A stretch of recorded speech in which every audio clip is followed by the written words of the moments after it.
What's up, everybody? You got it up. All right. So, violence loading. Listen. First of all, I don't understand why squeezy mina jipata kwa makesi hata sio zangu. I'm just minding my business. Kaishi tu kanatokea. Oh, ile wiki ingine sijui mtu analia. Hii jana, sijui nimeshika sijui demu ya nani. Ni apologize. Leo sijui nimechakelea mtoto wa nani. Come on, man. Guys. Okay, this is interesting. However, let me give you now the backstory behind the story for the Mulamwa situation. So this war happened, all right? So I did not know that I was blocked by Mulamwa. Why? Because I didn't consider him an enemy. I still don't, actually. Yeah, we do very different things, and he's not a threat in my line of work. But even if he was a threat, competition is important for business to thrive, okay? All right. So having said that, now let me set it into perspective. I went for an interview at K24 the other day to have a conversation with Tony Murigi about my new song, Wanyola. It was a media tour.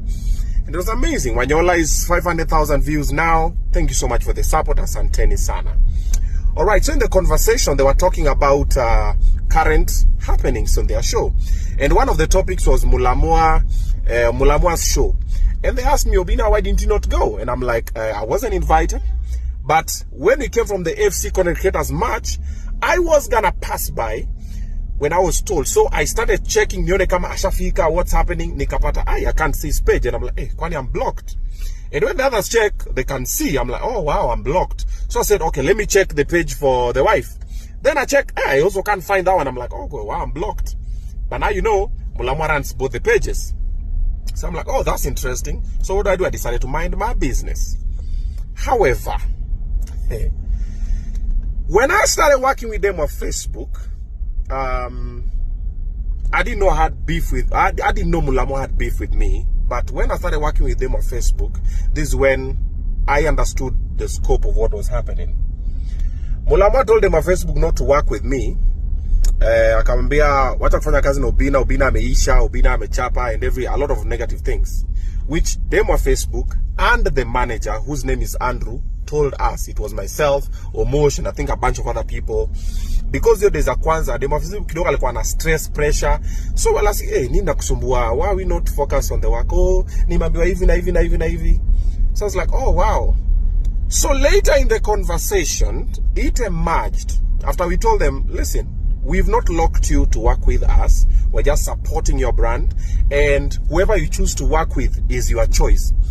Demo Facebook na manager wake Andrew wakasema pana, sisi hataki kuwaki na Mulamwa, tumekuwa tunawak na yeye, hatulipangi, tumefanya vitu nyingi sana, including jobs zenye Mulamwa amelipwa, hatulipi.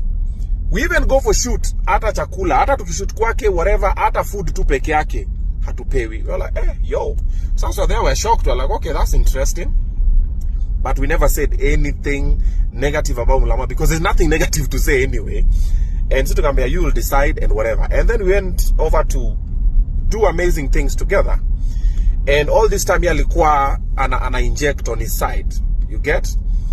And myself, I just ignored the story. It was just water under the bridge. It was a very minor thing.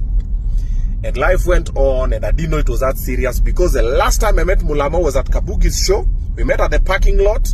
We had parked our cars at the same place. Akatoka na mtu wake, a friend of his. Na akatugotea, na nikamgotea tuzuri, niaje konki, nini vizuri. And we smiled.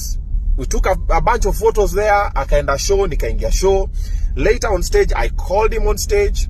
Him and his wife, they came through. I hyped them up. Akaongea, wakatoka. Like everything was nice. In my head, I didn't even think that I have issues with Mulamwa. Only to find out that I've been blocked because of a video that we did on Weekly Show. Weekly Show is a comedy show. Was a comedy show. And Mulamwa is a comedian. Then also, I'm not even the one who said it. And then also, even my Facebook didn't say it. She said what people were saying online. Like she was just passing information. I didn't know it was gonna get that needy. And also, you could have just called me, man. Bro, yo kitu kidogo ndo sasa unaniblock here. Come on, bro. Bro, ni unblock, bana. Ni unblock. Pretty please. Ni unblock Mulamwa. Mimi ni unblock. Ndakutafuta, nichukue simu yako niji unblock. Na nitafute bibi yako nichukue simu ya ni wewe unarana account zote. Ndakutafuta. Mulamwa bana ni unblock maze. Hii ni vitu kidogo bwana. Wanaume kitu kama hii comedy. Si wewe ni comedian. Wewe wacha wewe ni unblock Mulamwa. Ndasa kwambia tena.